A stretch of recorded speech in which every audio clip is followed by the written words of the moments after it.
बिस्मिल्लाहिर्रहमानिर्रहीम।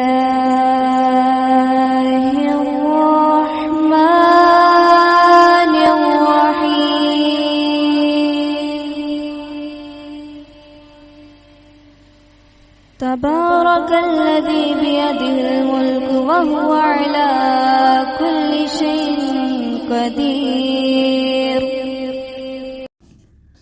ए कहानी सुनने वालों, दूर दराज और करीब के हमसफ़र लोगों, रात की तारीकी इशा के बाद आज फिर अस्मा तैमूर आपके लिए एक नई कहानी लेकर हाजिर है।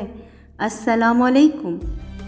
पिछले हिस्से में बताया था मैंने आपको, शहज़ादा जो आधा पत्थर का था, उसने दूसरे शहज़ादे से, जो कि एक बुज़ुर्ग था और काफ़ी तवील सफ़र कर उस शहज़ादे तक पहुंचा था, इससे कहा कि मेरा और इन मछलियों का अजीब व गरीब वाक़या है। अगर इसे सुई की नोक से आँखों के कोनों में लिखा जाए तो लोगों के लिए बड़ी इबरत का बाइस होगा। प्यारे साथियों, आज नौजवान की कहानी जिस पर जादू किया गया था उसको सुनते हैं। हुआ कुछ यूँ, नौजवान ने कहा कि ए मेरे बुज़ुर्ग सुन, मेरा बाप इस शहर का बादशाह था। इसका नाम महमूद था और इसकी हुकूमत जज़ाइर सिया पर थी और वो इन चारों पहाड़ियों के बीच में रहता था। 70 साल हुकूमत करके इनका इंतकाल हो गया और मैं बादशाह हुआ और मैंने अपनी चचा की बेटी से शादी की। इसे मुझसे इतनी मोहब्बत थी कि अगर मैं मौजूद ना होता तो वो ना खाना खाती थी और ना ही पानी पीती थी। इसी तरह 5 साल तक मेरा और इसका साथ रहा। एक दिन का जिक्र है कि वो हम्माम में गई और बावर्ची से कहा कि हमारे लिए कोई चीज़ जल्द पकाकर रात का खाना तैयार कर दो। फिर मैं इस महल में आकर अपनी ख्वाबगाह में सो गया और लोंडियों को मैंने हुक्म दिया कि वो पास रहें, एक सरहाने और दूसरे सरहाने की तरफ। मुझे अपनी बीवी के मौजूद ना होने की वजह से बड़ी परेशानी थी और नींद भी नहीं आती थी। हाँ, मेरी आंखें तो बंद थी मगर रूह बेदार थी मेरी।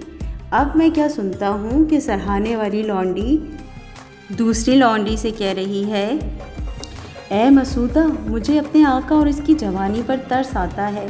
इसे हमारी मालिका से कितना नुकसान पहुँच रहा है। इसने कहा, हाँ, खुदा की मार हो दगाबाज औरत पर। वो हमारे आका और इसके साथ रहने के काबिल नहीं है। वो हर रात बाहर चली जाती है।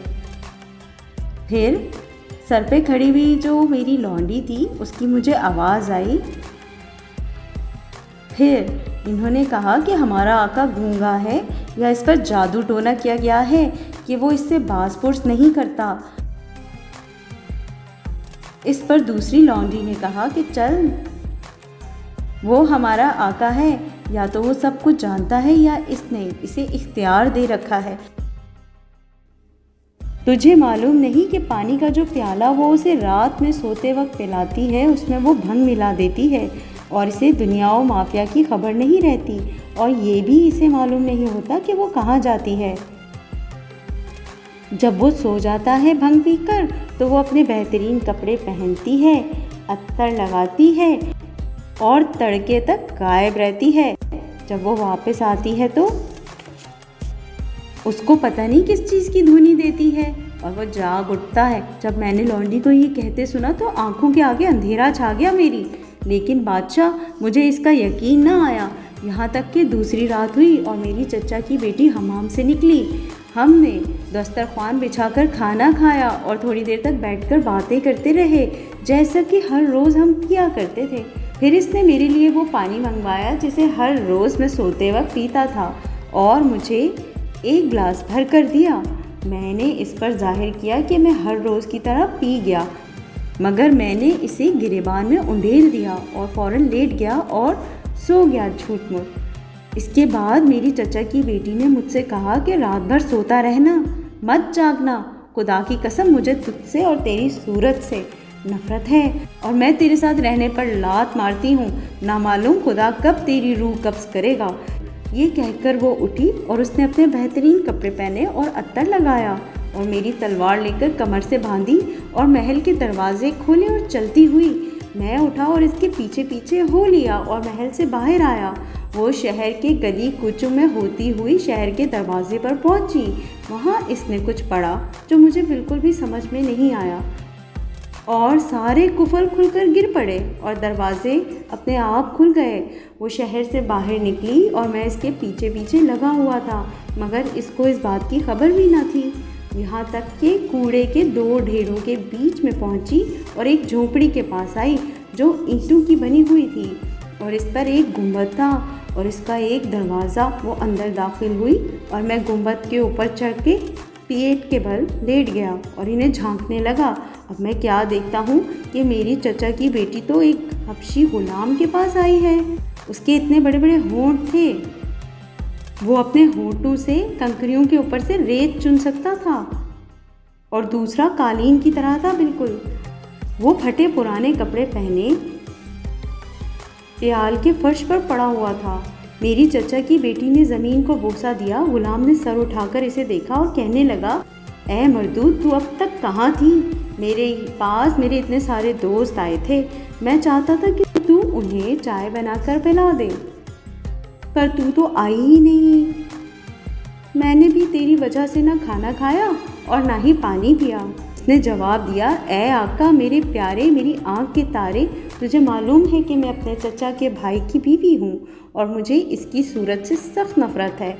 अगर मुझे तेरा ख्याल ना होता तो सूरज निकलने से पहले सारे शहर को तबाह कर देती मैं।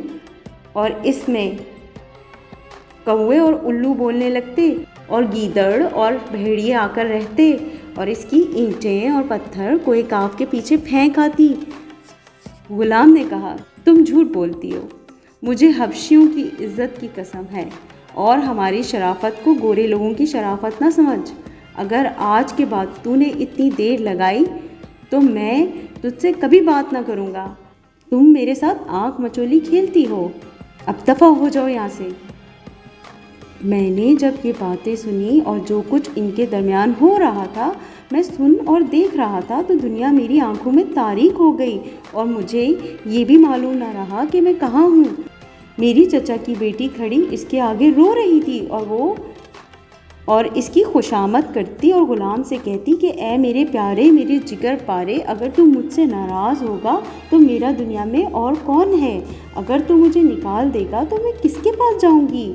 ऐ मेरे प्यारे, मेरी आंखों के नूर। वो इसी तरह रोती और गिड़गिड़ाती रही यहाँ तक कि वो राज़ी हो गया। वो खुशी के मारे फूल गई। इसके बाद वो दोनों साथ बातें करते रहे। इसके बाद मेरी चचा की बेटी ने उससे पूछा कि क्या तुम्हारे पास खाने के लिए कोई चीज़ है? इसने कहा कि फ़लाँ लगन खोल, इसमें कुछ चूहों की हड्डियाँ हैं जो आज पके थे, इनको खा ले। और देख फ़लाँ हंडिया में कुछ बच्ची कुची भंग भी पड़ी हुई है, उसे पी जाना। वो उठी और खा पी के अपना मुंह धोया। जब मैंने अपनी चचा की बेटी की ये तमाम हालात देखे तो मैं अपने आप को बिल्कुल भूल गया और गुंबद पर से उतरकर मैंने वो तलवार उठा ली जो मेरी चचा की बहन लाई थी और इसे खींचकर ये इरादा कर लिया कि दोनों को कत्ल कर दूंगा। पहले मैंने गुलाम की गर्दन पर वार किया और ख़याल किया कि इसका काम तमाम हो गया। प्यारे दोस्तों, शहरज़ाद ने यहाँ तक कहानी सुनाई थी। उसके बाद उसे सुबह होती दिखाई दी और उसने कहानी को बंद कर दिया।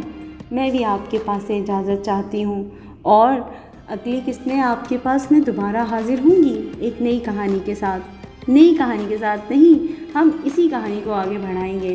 तब तक के लिए इजाज़त दीजिए अस्मा तैमूर को। कोई गलती हो गई हो तो मुझे माफ़ कर दीजिएगा और दुआओं में बिल्कुल याद रखिएगा। अस्सलाम वालेकुम।